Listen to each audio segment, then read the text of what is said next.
Well, the president hitting the golf course this weekend. Of course he was, after coming under fire for sticking to his trip schedule following the Brussels attacks. Dancing, golfing, having a great time. The president insists that the terrorists win if he doesn't get to do what he wants. But is this the right response? Joining us now, a terrific Easter morning political panel.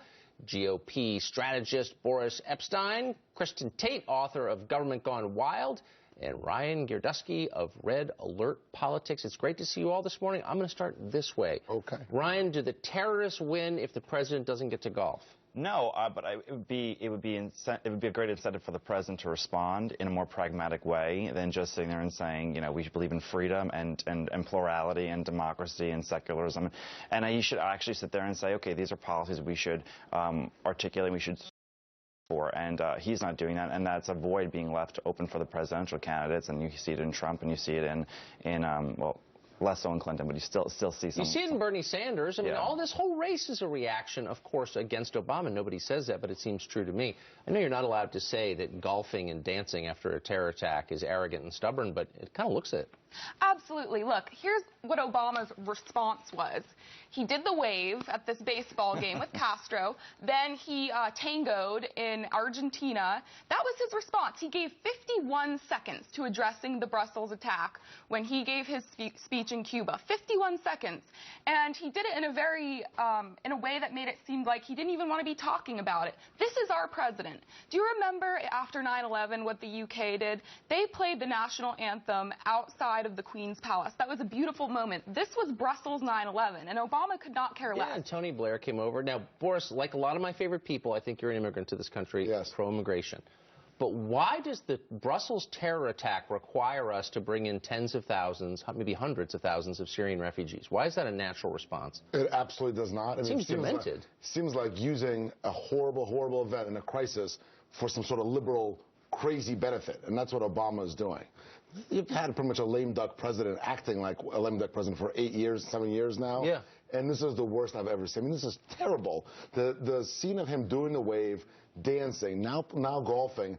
American people want to be comforted, right? They want to be comforted, not told, well, now because this is happening in Europe, we need to bring the refugees here. We're seeing what it's done to Europe. It's ripped Germany, Belgium, France apart. Why are we doing the same to our country? It does seem like there's some sort of ulterior motive that I simply do not understand. I think Americans in the wake of a terror attack want to be lectured on their moral inferiority by their supercilious president. I think that's the impression. Told to let in people who are conducting those attacks. Right. This is the result of your bigotry, America. Always the message. So, Ryan, to the Democratic race, which is pretty unbelievable all of a sudden. Right. Bernie Sanders last night swept 3 states, and not just one. Now, of course, they're proportional, unfortunately, the Democratic side, but by like 80% in the case of Washington, Alaska, and Hawaii, the other 2, by huge, huge margins. Why can't Hillary put this man away? Because Hillary has no message she's running on besides, you know, I mean, her bill's out there slamming Obama. He's the one person slamming the last 8 years of the presidency. She's running as if George Bush is still in the White House, and she really has no new ideas. No one believes her. She lacks authenticity. She lacks a demeanor that says that she's going to change something for the next 8 years. And every person that I know, I mean, I know a lot of Democrats from New York City, and I know a lot of Democrats. None of them, besides the older ones who are more established, are for Hillary. Well, of course, that's the thing. I mean, if you look at the numbers at Democratic voters under 30, I mean, in some states 2 weeks ago, it was 90% for Bernie Sanders. So we spent all this time, Kristin, looking at the drama on the Republican side, which is real. But the Democratic side seems ripe for a similar kind of revolution right now. Well, look, Bernie is Hillary's annoying little attack chihuahua. He's annoying, he's creating some disruptance, but he will not get in the way of her nomination. Only the FBI can really do that at this point. But I will say that he will make it harder for Hillary in the general election because Bernie has been able to get this rabid passion behind his campaign. Hillary has not been able to do that. She's a very stiff, very cold candidate, and all these Bernie supporters are not going to be too excited to go show up for Hillary at the polls. I mean, look, I'm a millennial. On my Facebook feed, I see all these millennials posting about Bernie. They're super excited about him. I see a bunch of people saying, hey, even if this man doesn't get the nomination, I'm going to write in Bernie on my ballot. Well, I think a lot of people feel for the record, we're all millennials. Right. Boris? I mean, they're really pretty close. They're within 300, I think, under delegates. 300, it's right about 250. Right. So why would the Democratic Party have superdelegates, which are obviously an offense against the idea of democracy. Right, this was their move in the 80s. They had a commission that came out and said, well, to protect against insurgent candidates, we're going to have these superdelegates who are elected officials and these super-duper crazy people who nobody knows who they are, right? So, and then they can swing their allegiances. So there's about a 440 superdelegate difference now between Clinton and Sanders. But those people on a dime can turn. So we'll see. Sanders already won 14 states. Amazing. You don't know what's going to happen. As a hedge against the will of the people, we'll have superdelegates. And it might happen on both parties, right? Thank you for joining us. I think you all are coming back later in the show. We're glad you are. Thanks. Well, the president hitting the links this weekend after coming under fire for sticking to his trip schedule following the Brussels attacks. The president insists if he can't golf, the terrorists win. Is that the right response? Here again to react, our political panel. Joining us now, Republican strategist Boris Epshteyn, Kristin Tate, author of Government Gone Wild, and Ryan Girdusky of Red Alert Politics. Boris, let me ask you a philosophical question. Is the president's main task as commander-in-chief to A, protect the country, or B, save the world?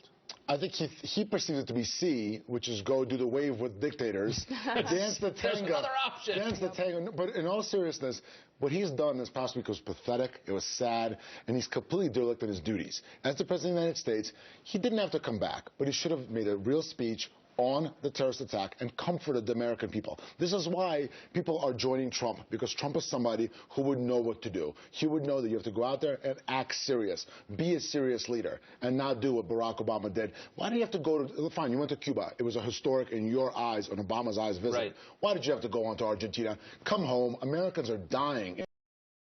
Come home, make the American people feel comfortable. Well, exactly. This is not just a partisan issue, too, though, Christian. If you look at the polling, there's no constituency of size for importing hundreds of thousands of Syrian refugees. Nobody's for that because they're going to bear the consequences of this. Not the elites who make the decisions, but ordinary people. Absolutely, and that's the thing. Obama, right after the attack, he had the audacity to tell us that ISIS does not pose an existential threat to us. And then Hillary continues saying, oh, we have to keep letting these people in because not letting them in isn't who we are. You've got to be kidding me. Terrible. These people do not take our security seriously. They're sitting up there in their, protected homes. They all have security. They have Secret Service. They're not living in real neighborhoods with the rest of Americans. What's it going to take to get these Democratic politicians to take this seriously? Unfortunately, Tucker, I think it might take another 11, well, 9/11. More unfortunately, it's not just Democratic politicians. There's a consensus on the Republican side that we're good people, we must do this. I want to get to the Democratic primary, though, because I think we've undercovered it in general, the press, and it's so interesting. Yeah. Bernie Sanders continuing to crush Hillary Clinton in some of these states, 3 last night. What does this say about the strength of her campaign? Is this ominous? I don't know why a 69-year-old, 68-year-old woman who's been in politics for 30 years and changed on every single position can't find a constituency to sit there and run with her. But that's the problem with it. And Bernie Sanders, for whatever reason, there are a million reasons, I think there's a cult clumping to him in the college campuses where you not necessarily know why you're supporting Bernie, but because your friends are, there is an attachment to that. And there's also a bullying thing where if you have a different opinion amongst millennials, let's say to support Trump or whoever on the right, they'll just sit there and they'll bully you until you sit there. Well, no, that's it's true. like being on the View. You'll get bullied. But here's my theory, though, that the candidates with an actual message, who have whether I agree with it or not, but if it's a coherent message, they're succeeding. Running on, say, their gender are not. Right, and those who have changed positions throughout their whole career, like Hillary Clinton, are now ceding the stage to Bernie Sanders. Bernie Sanders isn't winning. Hillary Clinton is losing. She's always been a bad national candidate. She's only really won layup elections in New York. Otherwise, she completely failed in 08 to another insurgent candidate in Obama, and now she's failing again. But Trump is the best candidate she's ever faced. When she probably, listen, Hillary will be the nominee, and Trump is going to be the Republican nominee. That is going to be a very interesting election. Trump is going to be the toughest candidate she's ever faced, and she's going to lose to him because in the debates, he'll be able to pivot, he'll be able to attack her, and she will not be able to respond in any coherent way, because she never has been. Well, in a year like this, would you rather be the candidate who represents change or the status quo? Well, obviously, in this election, it's very hip to be an outsider. People are hungry for something new. They're hungry for change. And that's one of the reasons why Bernie Sanders is doing so well. So I'm sorry, I'm being commanded to end the segment. Not because what you're saying isn't compelling, it is, but because we're completely out of time. Okay. I really appreciate your all coming. Sorry I shortchanged your comeback. No problem. Change, though. Thank you, Tucker. Change. Exactly. So music that will inspire you this Easter morning. The Christian group Passion performs for us next. Don't miss that.